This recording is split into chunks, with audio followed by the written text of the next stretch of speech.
So my name is also Amy. I'm the Public Programs Manager at the museum. I really want to welcome you all to the museum and to tonight's program. By show of hands, who was here for the first time?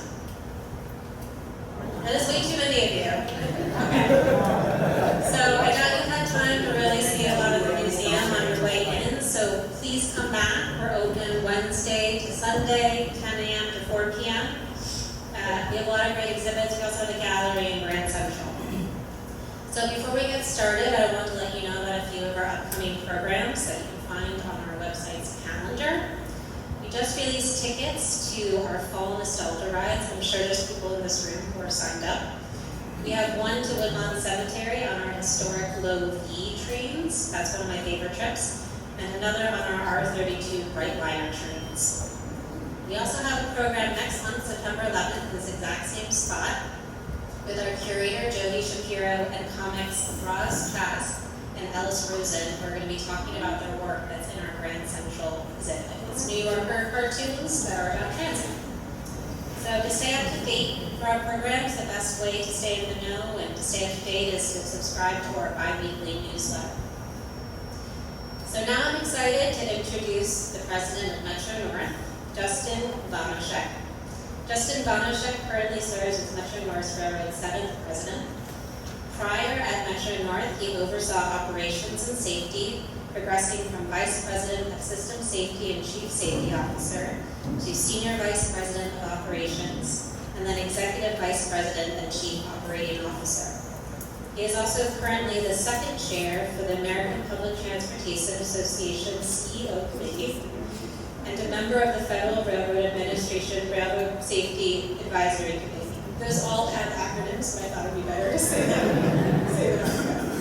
So prior to Metro-North, Vonashek held safety, operational, and specialist positions at Keolis Commuter Services, the MTA Commuter Rail, and Metro Commuter Rail. So now please join me in welcoming Justin and our panel.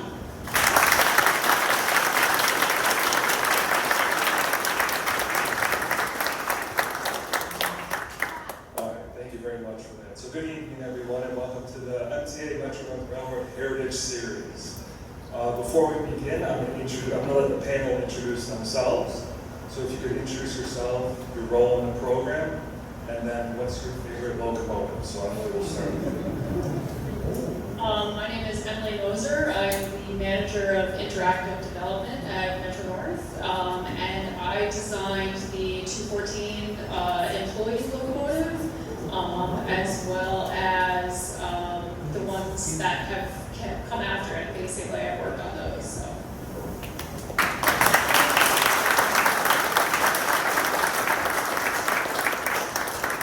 Hello, everyone. I'm Jeff Weston. I'm the Vice President of Rolling Stock. My role is really just overseeing, helping the project, getting the funding that we need, and making sure that things stay on track.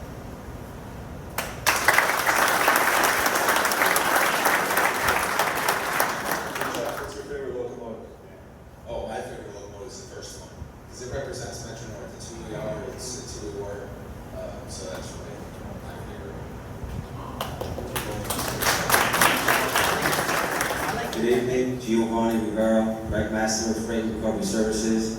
I'm the guy that makes the vision come to life.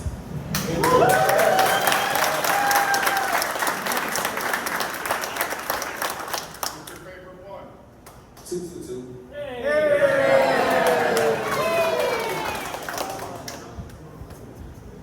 Good evening. My name is Andy Kromer. I'm the Director of Maintenance Planning and Production for Metro-North Railroad for the Mechanical Department. I'm also the project manager for this project.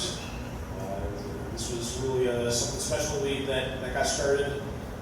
It's really come to life. It's really an incredible thing, quite frankly. My favorite locomotive is the Tool Up.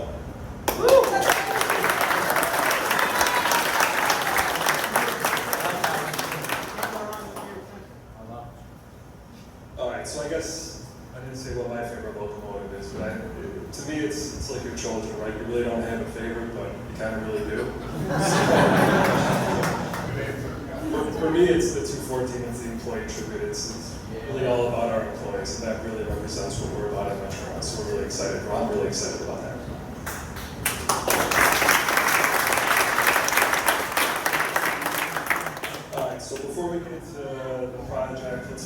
talk a little bit about the P32 is really the canvas for this project. So Jeff, you want to take this, please? Sure. As most of you probably already know, the P32 is our dual mode locomotive the Metro-North purchased 1998 through 2001. It's actually, our fleet is 31, the total fleet for P32s across between us and Amtrak was 49, right? So, you know, it's the first dual mode that I think that GE made for us, right? And that it was one of our first endeavors in the AC traction. So this is a unique locomotive for us. We had FL9 ACs previous to this, but this is really our first go at computer controlled AC traction locomotives in our fleet. You know, we've had the locomotives for a very long time at this point. So we'll talk more about this project and why we did it and how we got it done. So in terms of where the P32 operates, technically it's the entire system, but most importantly on the non-electrified territory, which in this map is above the Hudson, Harlem, and the Waterbury, Danbury branches. So that is really the main workhorse that Metro-North uses on those lines. All right. And here's the Heritage Fleet, just an overview of all the locomotives. So really, you know, why do we start this program? Why do we even begin to rent these locomotives? And I think, Jeff, you could talk a little bit about why we went down that road. Well, the locomotives were starting to show their age, really. They needed a lot of work. The bodies had a significant amount of corrosion. So we actually had to develop a plan to take care of them. These locomotives are being replaced with the Charger fleet, which I'm sure everybody would be happy to see. We've designated about 16 of them to keep in service. So those locomotives were identified early on in the project, so we know which ones we want to keep. And then we kind of turned it to Geo and said, okay, we need to fix the corrosion that's on these cars. And we sent it over to North White Plains to have them actually take a look at what we needed done and what needed to be done on them. We chose to wrap them for a lot of different reasons, and we'll talk more in detail about that. The wrap was really something that we had considered previously for other projects and decided to go with it on this project. And again, we'll kind of talk about that as we go along. But as I said to the group earlier, wraps are really kind of like a sophisticated wallpaper, right? So we'll talk about how that goes. So just taking a step back, I mean, the program really began shortly after COVID. We really wanted to do something for our employees. So we were talking about what to do. I know I had a lot of visions of the NS locomotives and the roundhouse and the beautiful photos. So I always wanted to do something like that. And of course, in a great organization like we had, there was other people that were thinking the same thing. So Andy Kromer himself had some ideas. And this is part of some of his ideas. So I'll turn it over to Andy to highlight this a little bit more. I would say that this thing kind of, you know, looking at what other railroads are doing, and specifically New Jersey Transit right across the river, that they again already were painting and wrapping locomotives in advance of, you know, I presume the 40th anniversary. And I kind of pitched the idea to Jeff, you know, what do we need if we do something? You know, I guess the way I phrased it was, you know, hey, next year's our 40th anniversary. This is in 2022, and I said, okay, but, you know, so what are we gonna do for that? So I guess Jeff must have discussed it with Mr. Vonashek, and you know, next thing I know, we're moving forward with rapid locomotives. So. Actually, I said, Andy, you're killing me, but Justin was already on board. I think Andy and Justin already had a conversation. So you want to talk about how we chose these six? So basically, you know, we hired Andy Fletcher. And as many of you probably know, Andy Fletcher does a lot of work with railroad art, and you know, he was kind of one of the significant individuals that was involved with the Norfolk Southern Heritage Locomotive Program back in 2010. And he might have been involved in some other projects as well too. But I sent him a message, and it was corresponding with him that we wanted to do something like this. We ended up hiring Andy to develop basically conceptual drawings of what the locomotive wanted to look like in these various heritage schemes. And so I came up with a number of 8 locomotives, and never thinking that we were going to go and do more than 2 or 3 of them. Andy produced the drawings, and in December of 2022, I sat with Justin and Jeff, and Justin was like, yeah, let's do them all. And I was like, okay, well, that's a whole lot more than I was expecting. I never envisioned that. So kind of looking at what was involved in this whole process, and talking to Gio, and realizing that for each locomotive that went to the shop to get work done, it was going to be a minimum of 3-month process. I was like, oh boy, this is, and so the goal that Justin gave us was, we got to get them all done in 2023. Well, that's a pretty tall order. Okay, so now I started looking at, what was really feasible to get done in a timely manner. So we started off with 5, and so we picked the Metro-North Beach Ball, the Conrail, the Penn Central, the New York Central, and then we had to do the employee journey. That was one of the requirements. So we didn't quite get 5 done in 2023, but we came close. But yeah, that's how that whole thing kind of got started. And then after we finished the employee tribute, Justin was like, let's keep going. So that led to the next two. We have no plans to stop, so I know everybody's wondering. All right, so let's talk a little bit about the value of this program. And I think Jeff kind of started to allude to some of the benefits of wrapping and why we were doing this. But Jeff, you want to expand on it a little bit more? Yeah, sure. We need to extend the life of the vehicle through 2035. Again, the bodies were really not in the greatest of shape, so we knew that we needed to do a significant amount of work. You can see from some of the pictures. And this is a good one, actually. There's no hole in it, right? So, yeah, overall, the value really is in making sure that the car bodies are going to be able to make the end of the life that we're aiming for. And the wrap part of it really is the significant taping and so forth that would go into some of these paint schemes that we chose. So the wrapping really kind of shortcuts a lot of that work that would otherwise have to go into the locomotive. There's already a significant amount of work that Gio's going to share with you guys and what they have to go through at the shop level to be able to get it ready for the wrap themselves. But the wraps, again, they kind of just make it so that the finished product comes out really, really pristine. So I think now we're going to let Gio, the man who brings this all to life, to talk a little bit about the whole process and some of the challenges and how you make this come to be the beautiful locomotives that we love. Basically, they send me, they get sent over to North White Plains. I go through an extensive review of all the areas that need some substantial attention.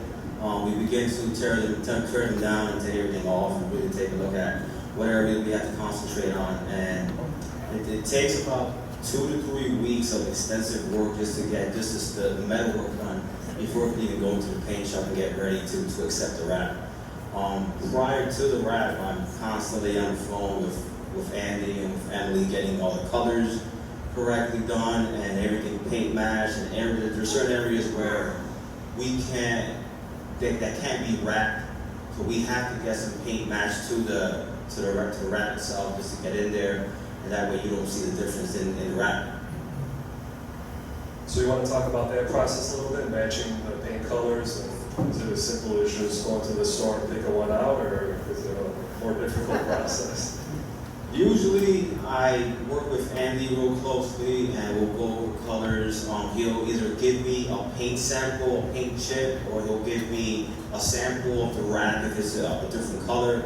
I'll take it to one of the vendors that we deal with, and they'll scan the color, and they'll give me a can. I'll come back, I'll spray a sample, give it to Andy, and we keep on going back and forth until we get a good match on the paint. And once he gives me the thumbs up, I go ahead and get everything that we need. All right, perfect. Now we're ready to get into the locomotives a little bit, I think.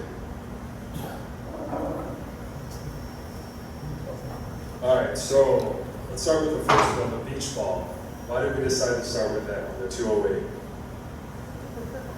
So the 208, that being, the locomotive, the image that we had basically at the beginning in 1983, And, you know, when we sat down, we discussed this thing in terms of which was going to be the first. I guess that just made the most sense, was that, you know, for the purpose of celebrating our 40th anniversary, to reflect back upon that original image back in 1983 when we were painting FL lines and that striking Spanish red, blue, and silver colors.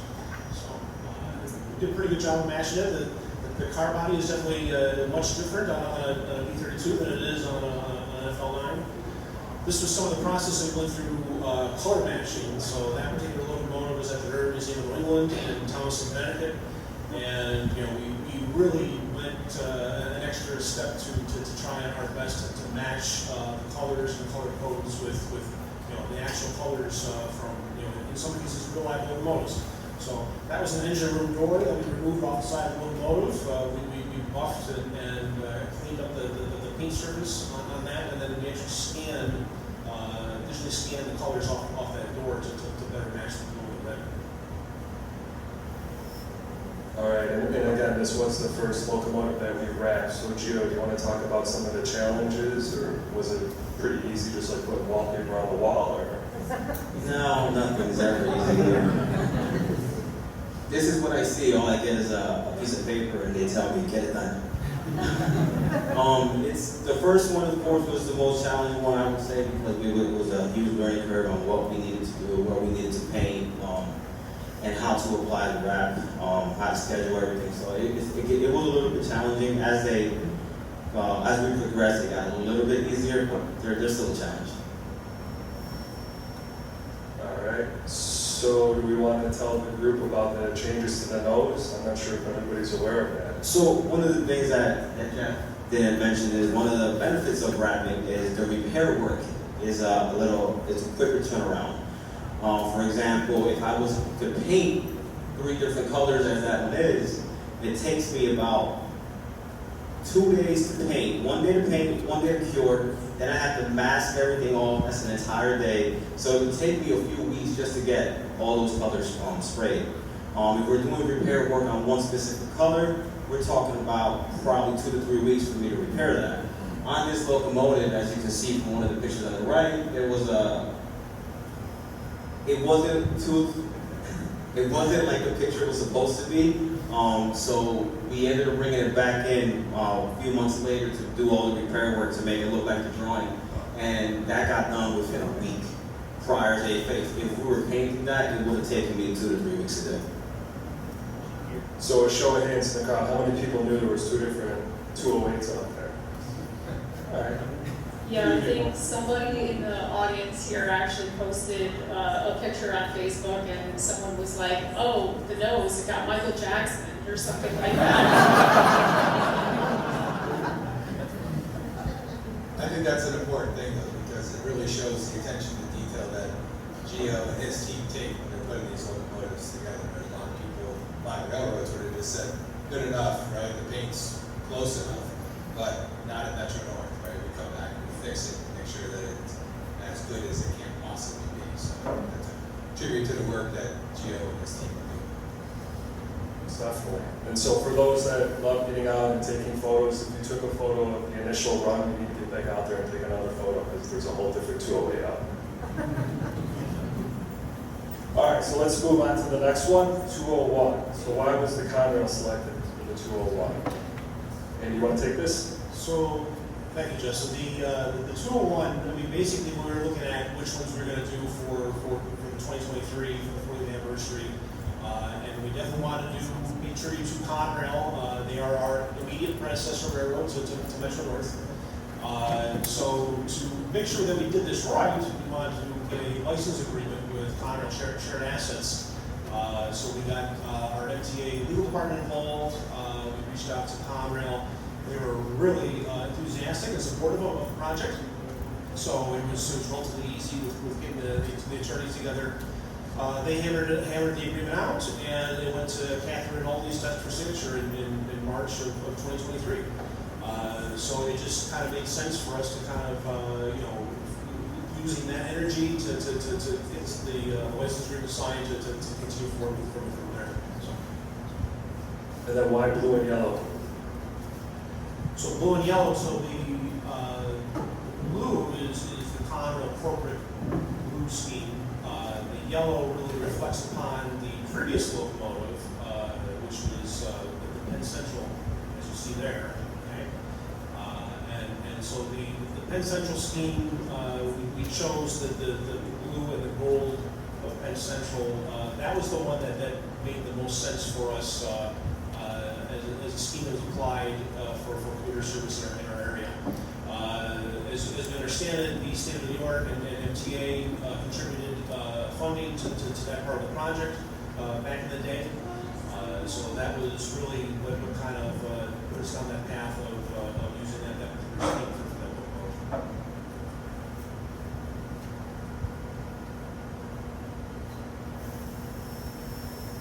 All right, so anything more on the Penn Central you want to add, Emily? No, not really. I mean, the blue and yellow was kind of the pick that we really wanted to do. I mean, because otherwise it was pretty much just the black Penn Central, and I think that's probably why New York State paid them some money to like paint them, because who likes like just a plain black locomotive? No, there's probably someone here that I offended by saying that. I'm not a fan of it, so. But a lot of it had to do with the New York State colors as well, right?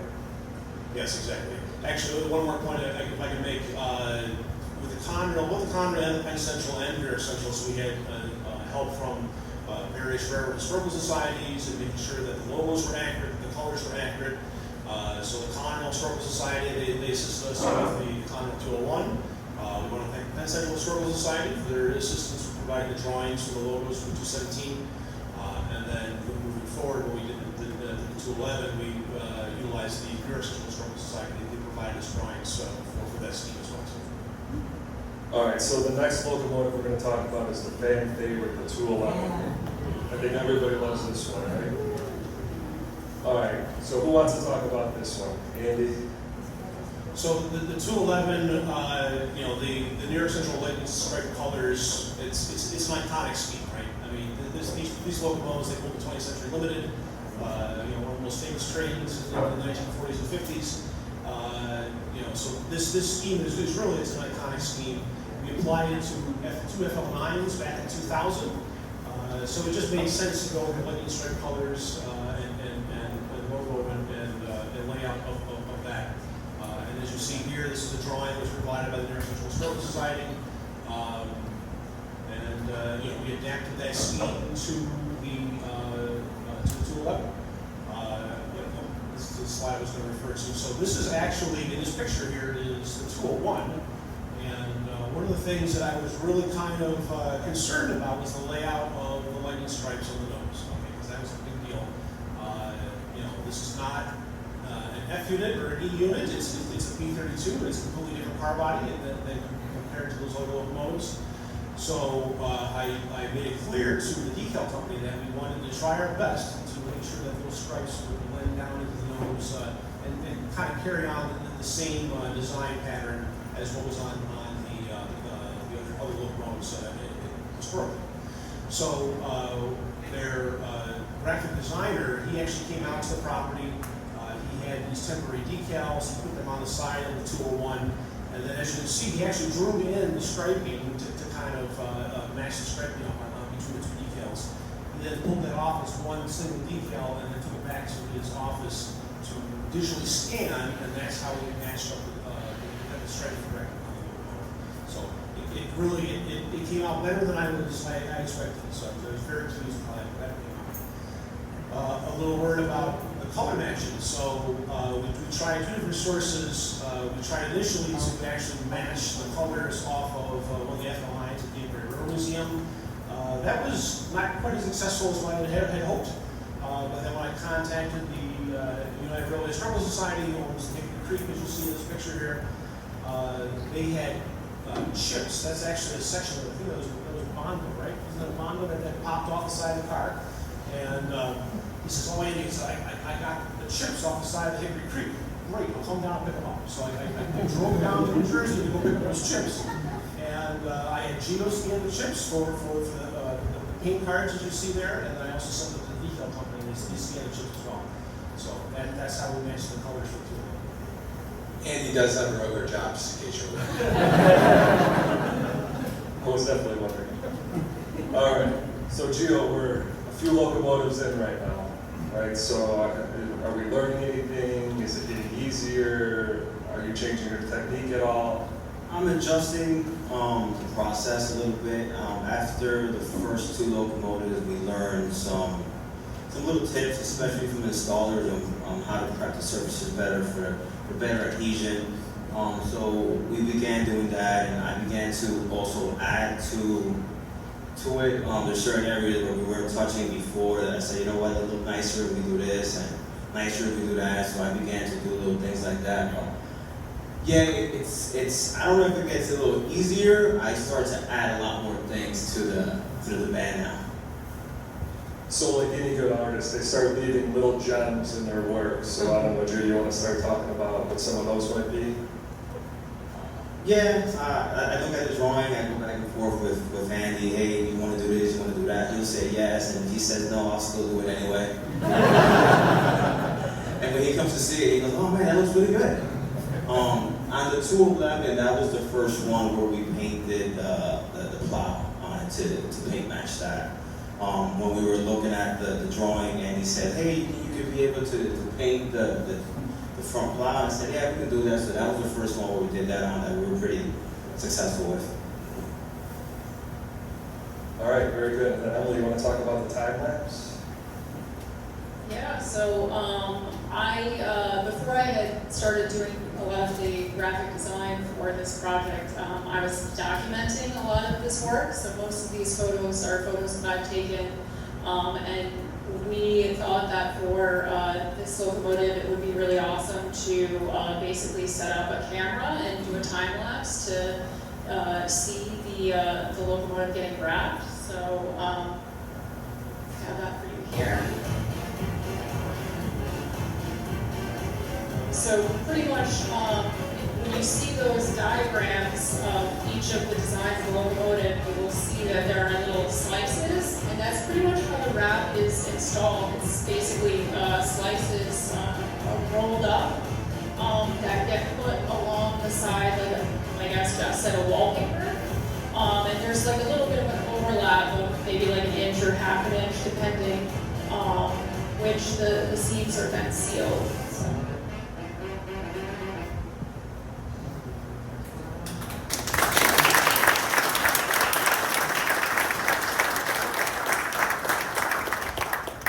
So. This was a fan favorite locomotive, and a lot of people came out to the inaugural run of this locomotive, and this is probably one of the favorite photos that I took that day. That is one of our training officers at Metro-North who does conductor training, who happened to have a authentic New York Central uniform, and he was joking with me. He's like, I'm gonna show up in the uniform, and I'm like, yeah, you really should. Like, it'd be awesome. So he did actually do it. So.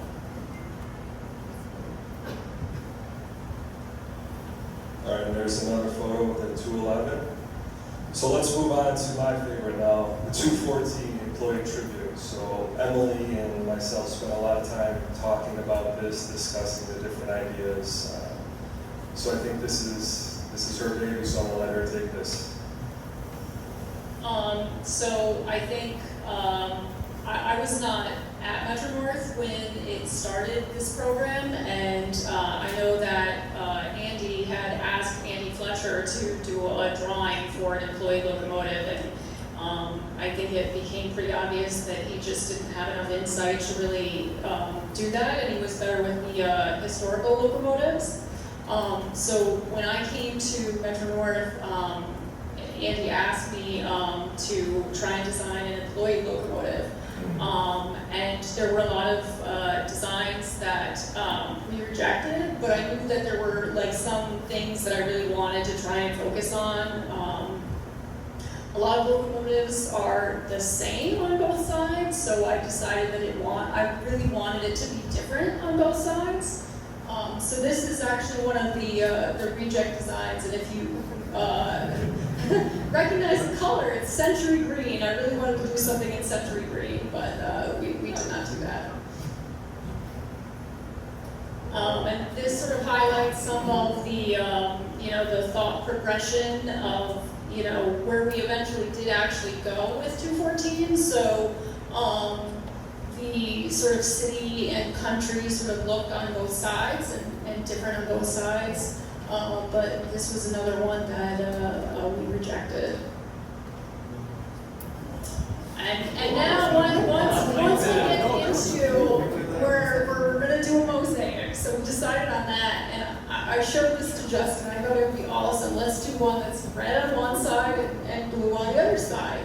And he looked at me and he said, absolutely not. And we have that moment recorded for posterity. Like, I'm literally pointing at it there, and he's just like, no, we're not doing that. That engine looks like my shower settings. So you're welcome.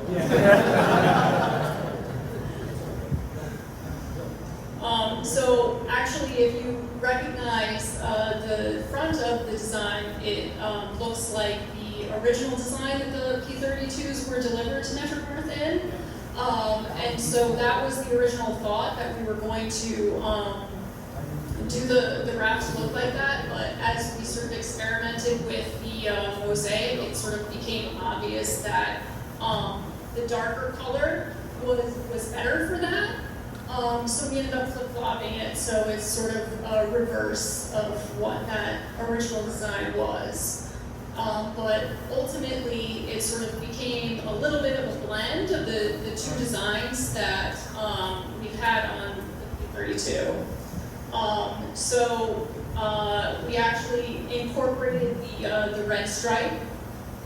And if you look at the slide before, the initial thought was that there was just going to be like a white line separating the two sides.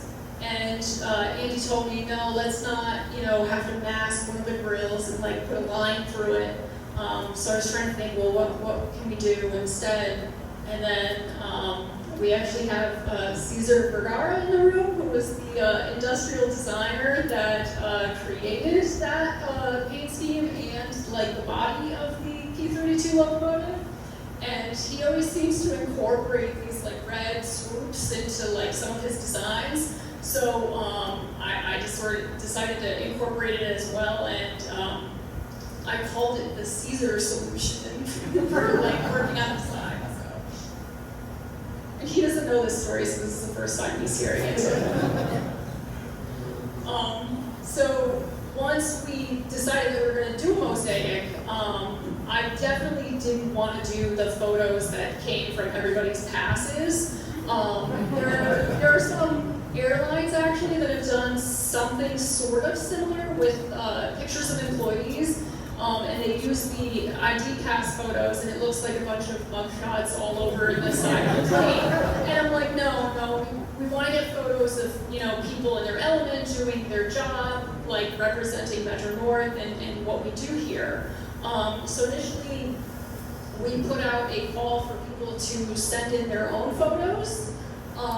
Which went okay, but not as well as we had hoped. So I knew it was going to be a lot of work, but it ended up being a lot more work than I thought. So we actually worked with the Transit Museum, and they have the Frank English archive, which, if you're not familiar, Frank was Metro-North's photographer from 1984 to 2010, I believe.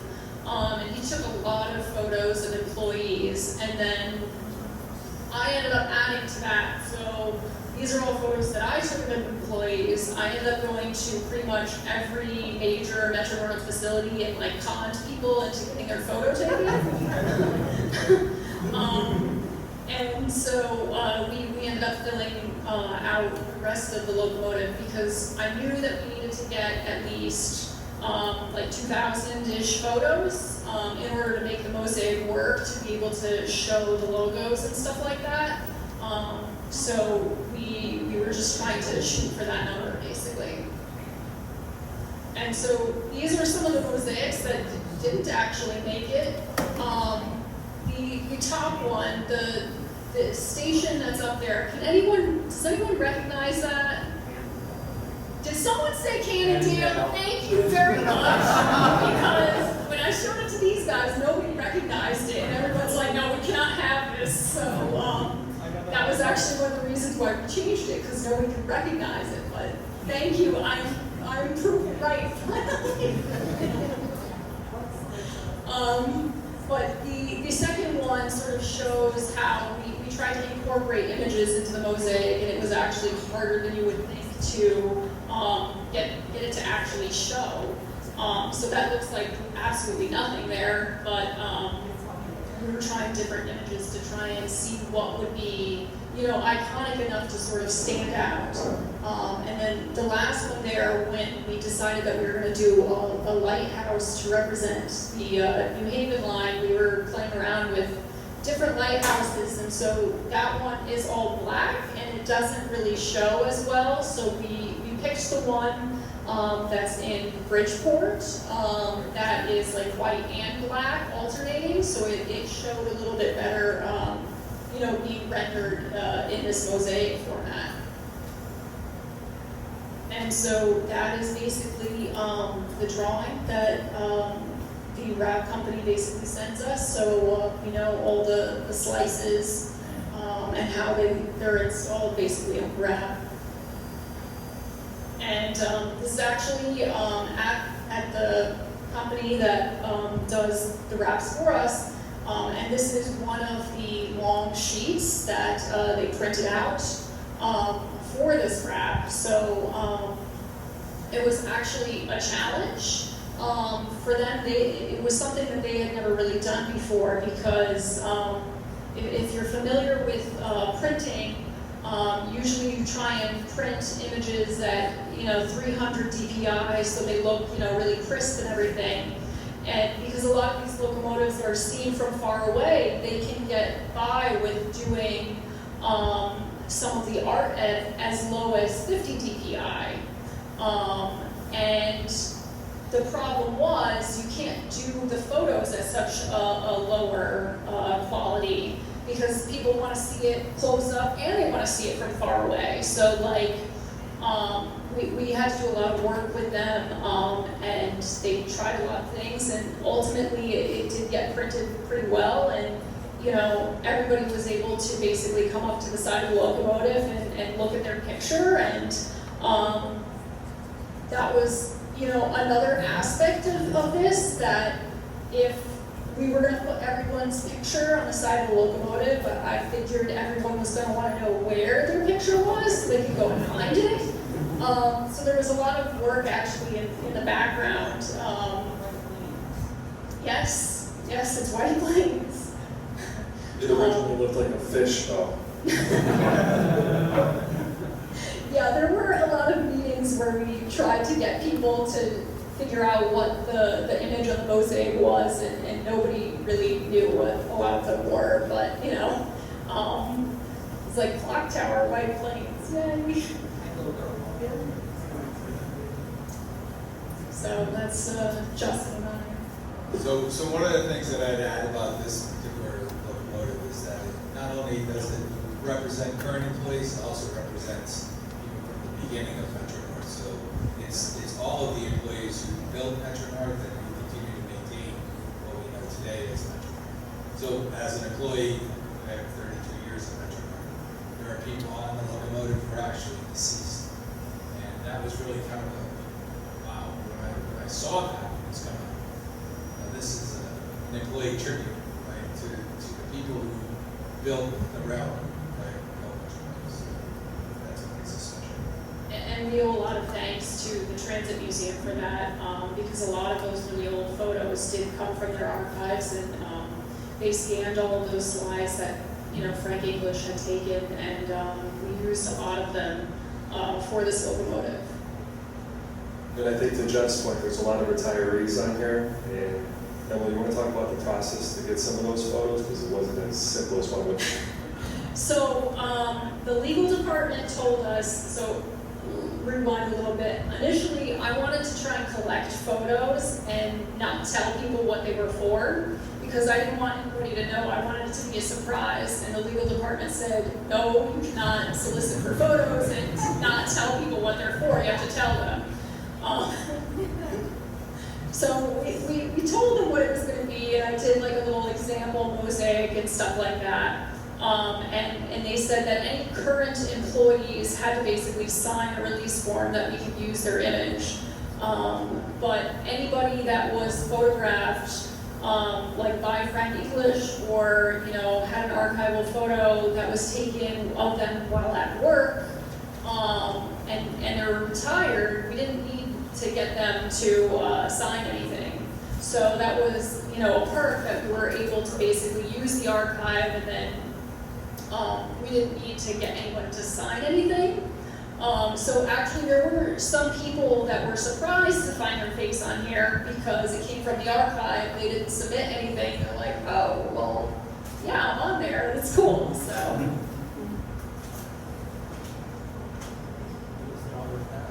All right. And then Jeff, would you like to discuss how we kind of put this on tour? Right, because the locomotive is really for the employees, so it wasn't just put the wrap on and then send it out into revenue service. We let the employees actually enjoy this locomotive before we did that. Yeah, absolutely. We sent it around the entire railroad, gave everybody opportunity to come out and see their pictures, see the picture of the coworkers. As I said, I think it was a little bit more than what people anticipated. There were some people who chose not to participate, not to give photos, but I think when they saw the end product and realized really what it was all about, they're probably a little bit sad that they didn't actually participate in it. They really wish that they had their photo there. So it just demonstrates, the amount of detail and just the overall thought that went into that particular locomotive. And it really represents the work that we do as a whole at the railroad. It's really about attention to detail and making sure that we get it right when we do it. So. And this is a photo of the 214, obviously in Grand Central, so as Emily mentioned, each side is different. So we wanted people to really have an opportunity to take photos with themselves. So we did a couple days on one track, and then we swapped tracks so employees could take a photo on the other side as well. So we really made this about the employees and everything they do, which is obviously everything that MTA Metro-North is all about. So a really exciting project, and again, which is why it's my favorite. And again, you're welcome for not having blue and red. All right, so let's move on to the 222. Another crowd favorite. So Andy, you want to take this one? Sure. This was when we started the project. We were going through ramping the locomotives, and I remember Jeff forwarded me an email from somebody else in the internal of the company. Says, "You got to do a New Haven locomotive." Okay. Well, we already have 4 New Haven locomotives, but we can do another one, sure. So. Not wanting to kind of do what we've already done, we wanted to use a scheme that had not been seen in a very long time, and so this particular scheme has not been seen since the early 1950s, and it was really definitely a unique application applying this scheme to that locomotive. I got help from the New Haven Railroad Historical Technical Society. So they were a tremendous help with that, as well as the University of Connecticut. We got a drawing specifically for the script herald logo, as you see on the nose of the locomotive there. You can see that in a couple of slides here. But yeah, the layout, the striping, that was a challenge for sure. And same deal was we had the graphic designer from the vendor come out to North White Plains. Put down some temporary decals to kind of map out what the striping wanted to fall. So it was a good application of the design. So this is the drawing of the script herald logo. So the New Haven Historical Society, they provided me with drawings of various historical paint schemes of various locomotives, and they all referenced this particular drawing. So I asked UConn if they had a copy of this drawing, and as luck would have it, they did. I was over the moon excited about that. So they sent me a copy, and we sent that off to the decal company, and they produced the decal for those locomotives. He was over the moon excited about this because we argued about what this logo should look like, because actually a lot of the rolling stock, it was hand painted. So there were differences based on, you know, the different locomotives or rail cars that you would see it on. And I'm like, well, I have this one drawn, you know, it looks like that. And he's like, well, no, it doesn't look like the one that I like. So this was sort of like the definitive answer, like, here's the actual drawing, let's go from, you know, this diagram. What's that?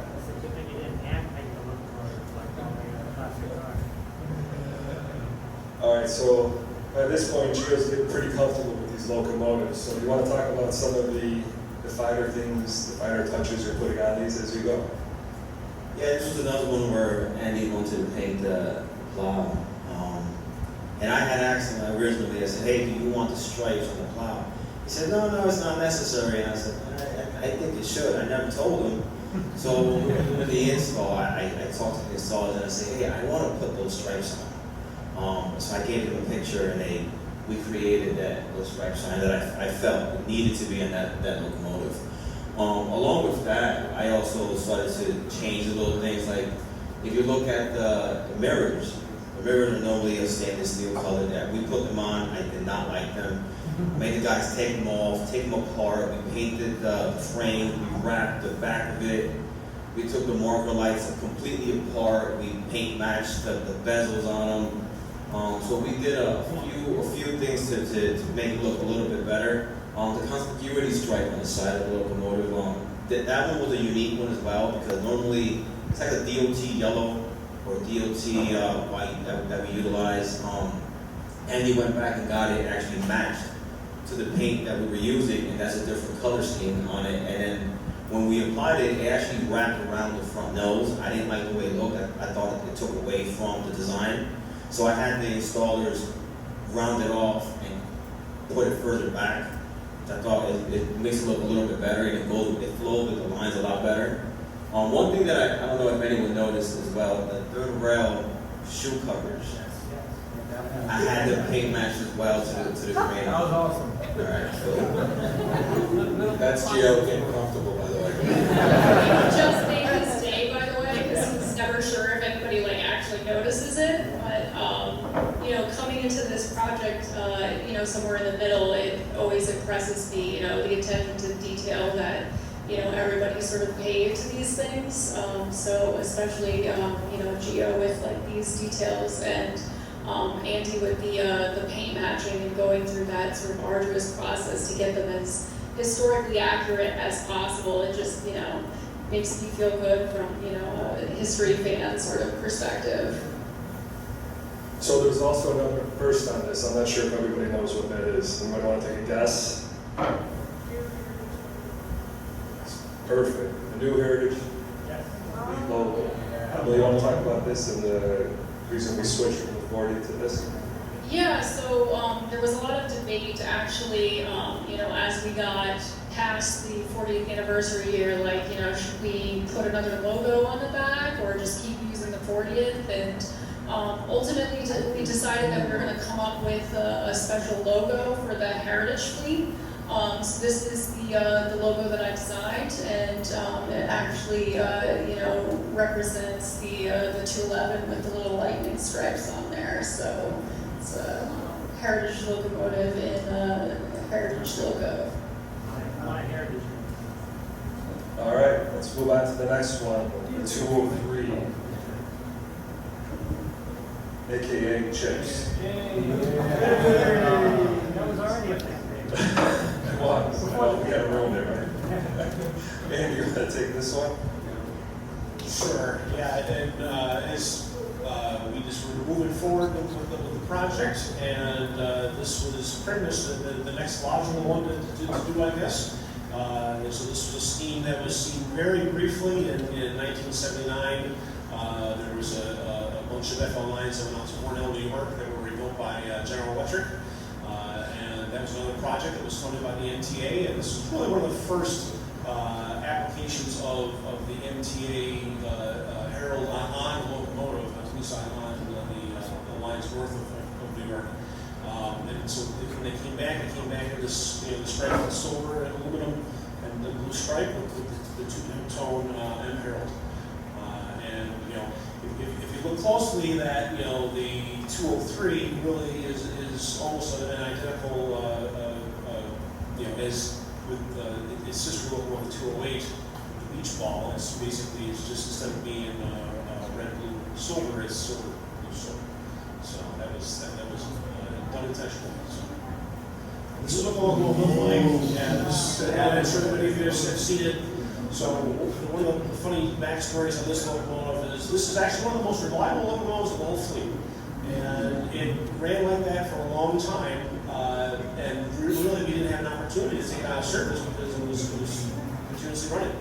So, but finally we decided earlier this year to get after it and to restore it back to something more respectable, for sure. Love the paint. So you kind of hit it. So up until this point, we've been talking about wraps. At this point, we move over to paint. Gio, you want to talk about that decision and how you felt about that? Well, I didn't like it at all. That locomotive was a nightmare because it was one of the first ones, I guess, that they painted, right? With that new paint scheme. So I guess the process that they originally utilized was a little bit different than all the rest. So that paint was extremely difficult to sand down. We actually had to scrape every bit of that surface to get that paint removed. So it took us a long time. The people at the shop, they wanted to paint locomotive. They got tired of just wrapping. So it was fun to do, but it was a little pain. That line right there. That line, just to make that line, was 16 hours worth of work to get those lines as straight as possible. Because if you're off on one side, it's going to be way off at the end. So it took us a little bit. So it was a good challenge. And if anybody's wondering why we painted it, you're going to have to wait a couple months to figure that out. So, so Emily, you want to talk a little bit about some of the art? Yeah, so, I mean, if you saw the original picture of what, the design that we were, creating, the FL line is a very round locomotive. It has a nice curves on the front and everything like that. So the paint sort of curves onto the front of the nose, and it just sort of fits the body of the locomotive. And so we have a P32 that is very angular and a little boxy, and has a very unique sort of shape. And so the idea is not necessarily to make the lines look exactly like it was on the original design that we were imitating, but also we wanted to sort of accentuate and make the P32 look good. So that's sort of why the striping on this one and the 208, the beach ball. It looks a little bit different, but it suits the body of this particular locomotive and the way it looks. All right, so that brings us to the last locomotive. So let's talk a little bit about what the overall response to the program has been. So Andy, Emily, you want to talk about what your insight is? People love the program and want to see it stop. It's really been an incredible thing, and the people that come out to see the locomotives on their long row run, the track side, and come to the platform to take pictures, and you see all the pictures online. They're posted on various forums, and it's incredible. The most remarkable thing for me was when the 201 went into service, the Conrail unit. That there was actually a brief story on it on ABC News, the local news. I was like, wow, that's it right there. This I knew we were going to be in no time with this project, But yeah, it's been an incredible thing. The amount of positive feedback and enthusiasm that's been generated by this whole project has it's been amazing to me. It really has. So. Yeah, and just seeing, people sort of interact with the locomotives, and not just the 214, and everybody trying to find their picture and stuff. Even like the 211, people getting so excited to take pictures of it. I love seeing that, and I know a lot of you here, or at least some of you here, post on some of the various Metro-North unofficial Facebook groups. We look at those posts and we're all like, yay, when are they gonna post, the photos of, the locomotive when it comes out, and, what do people think about it? So we look at that stuff, and when we see compliments and stuff, it makes us feel good, so. I think one of the most funniest remarks that I heard about this whole thing was the install team, that the installers, they would come, they would wrap the locomotive, and then there was always a couple days lag between after they completed the project and when the locomotive would go into service. And they described it as waking up on Christmas Day, that you would look to see where the pictures were online, and they would be all excited about that. I thought that was pretty cool. I think what was neat about that was that they were thoroughly involved and engaged in the process as well too. That was a big deal for us. Jude, you want to talk about the response from the freight and paint shop who will bring this to life? When they see a little locomotive, all you hear is, all in all, it's good. I mean, they enjoy it. They like the reaction. I try to keep the drawings hidden for a while, so I wait till the last minute to actually tell them what it's supposed to be. It has been fun because you don't get to do this every single day and get to release these locomotives. And it got to a point where I used to stay up late whenever we planned to move, and I go, someone's gonna leak it out, and sure enough, somebody leaked out the picture. So what we do now is, I spoke to Justin and everybody else, and I said, we need to release some indoor flight planes. We can't give them the opportunity to see it. So that's what we do now, so we can be the first ones. But all in all, it's been a really good reaction from everybody. Because we have people that will hide in the bushes in Mont Haven and escape around the line and get pictures of it. So We did everything. We moved them in the cover of darkness, tried to come up with some sort of cover that we could send them in, right? I mean, the whole thing. But I think the overall reaction to the locomotives has been outstanding. But more importantly, I think the pride that it kind of instills in the workforce is a huge part of this project that really probably didn't see it coming until we were actually far down the project, and people start to really comment on, this is what we're trying to talk about. So it's great. Justin's been a big part of this. It's been easy for me. You guys do all the work. You guys really make this a reality. So just thank you for everything, and our employees too, obviously. So like I said, that's it for the locomotives. But as I said earlier, there's more to come. So what's that? not another mosaic, I don't think. Not anytime soon. I don't know. We'll see. Emily, you want to maybe let out a couple of hints? It's coming out in November. Let's just say that. So. Stay tuned. Be like an urban Christmas present. Yeah, exactly. So we have one more thing we want to plug today. So we also have our New Haven open house.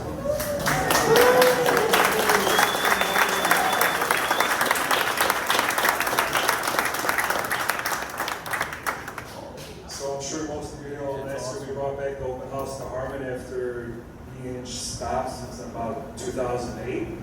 And we never really had one on the New Haven side, so we decided we're going to start alternating between New Haven and Harlem. So this is going to be our first go-round in New Haven. Registration is going to open soon, although some of you have been very slick and figured out early registration. I figured you too, at least. So try not to tell anybody more, but more to come. So hopefully we see you all there. There's going to be a few of these locomotives. I think Gio's You going to can register now, Now plus that is smart. All right, so now you can let everybody know. I think Gio also has some other things planned with his other side job, right? I think you're gonna have some demonstrations potentially, so we're not gonna let out too much, but I think it's gonna be a great event, so hopefully we see you all there. And with that, I just really want to thank the panel again. I mean, without them, none of this is possible. Emily, Jack,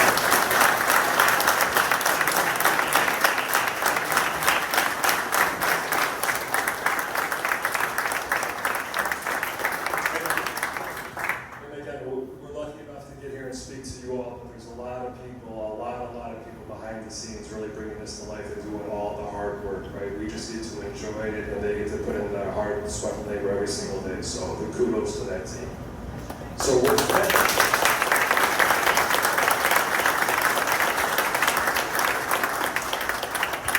I think with that, we're going to close the program. We'll be here for a little while if you want to come up and ask some questions. So thank you everyone for coming.